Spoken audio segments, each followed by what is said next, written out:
जय गुरुदेव। हिमालय की गोद में बसे उत्तराखंड की धरती, जहाँ हर पत्थर, हर पेड़, हर नदी किसी न किसी संत की कथा कहती है।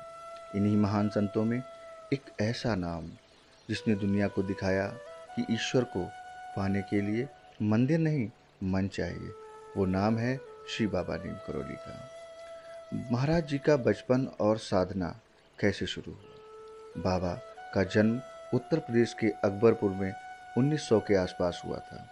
नाम रखा गया श्री लक्ष्मी नारायण शर्मा, लेकिन बचपन से ही उनमें वैराग्य था।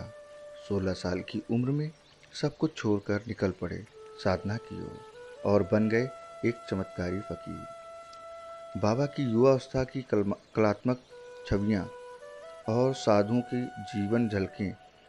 कहते हैं बाबा जहाँ जाते लोग उन्हें पहचान नहीं पाते, क्योंकि वो साधारण दिखते थे, पर उनके भीतर छिपी थी ब्रह्म चेतना की अग्नि। कैची धाम मंदिर की स्थापना और चमत्कार कैसे किए उन्होंने? 1960 के दशक में बाबा उत्तराखंड आए और नैनीताल से कुछ दूर बसाया कैची धाम आश्रम। पहाड़ों की घाटियों में बसा ये स्थान आज एक चमत्कारिक केंद्र है। यहाँ पर हर साल 15 जून को मेला लगता है, जहाँ लाखों भक्त आते हैं, लेकिन सिर्फ वही पहुँच पाता है जिसे बाबा बुलाते हैं। कहते हैं एक बार आश्रम में आग लग गई थी, लोग घबरा गए। बाबा सिर्फ मुस्कुराए और बोले, राम नाम लो, आग अपने आप बुझ गई। ऐसे कितने ही चमत्कार बाबा ने किए, पर कभी दिखावा नहीं किया। भक्तों से जुड़ी कुछ सच्ची घटनाएं हैं। बाबा नीम करोली को मानने वाले भक्त सिर्फ भारत में ही नहीं, पूरी दुनिया में हैं। स्टीव जॉब्स, एप्पल कंपनी के फाउंडर, जब जीवन में भटक गए थे तो बाबा के कैंची धाम आए, जहाँ की ऊर्जा ने उन्हें नया मार्ग दिखाया। मार्क जकरबर्ग को भी कैंची धाम भेजा गया और उन्होंने भी यहीं शांति महसूस। पुरानी तस्वीरें और वीडियो फुटेज में आपने देखा होगा महाराज जी कैसे रहा करते थे। एक बार एक भक्त माँ बीमार थी।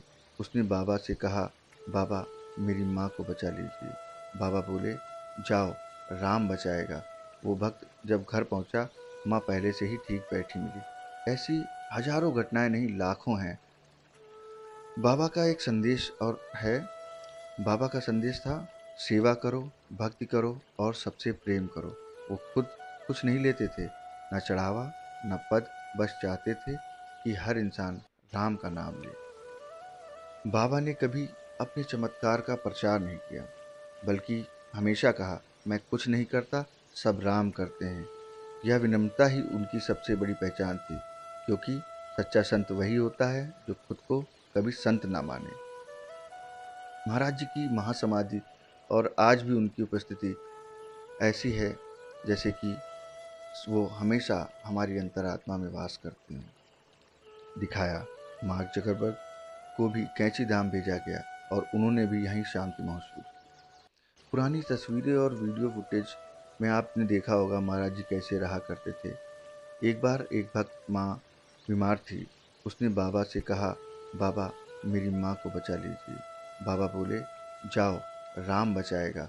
वो भक्त जब घर पहुँचा, माँ पहले से ही ठीक बैठी मिली। ऐसी हजारों घटनाएं नहीं, लाखों हैं। बाबा का एक संदेश और है। बाबा का संदेश था, सेवा करो, भक्ति करो और सबसे प्रेम करो। वो खुद कुछ नहीं लेते थे, न चढ़ावा, न पद, बस चाहते थे कि हर इंसान राम का नाम ले। बाबा ने कभी अपने चमत्कार का प्रचार नहीं किया, बल्कि हमेशा कहा, मैं कुछ नहीं करता, सब राम करते हैं। यह विनम्रता ही उनकी सबसे बड़ी पहचान थी, क्योंकि सच्चा संत वही होता है जो खुद को कभी संत ना माने। महाराज जी की महासमाधि और आज भी उनकी उपस्थिति ऐसी है जैसे कि वो हमेशा हमारी अंतरात्मा में वास करती हैं।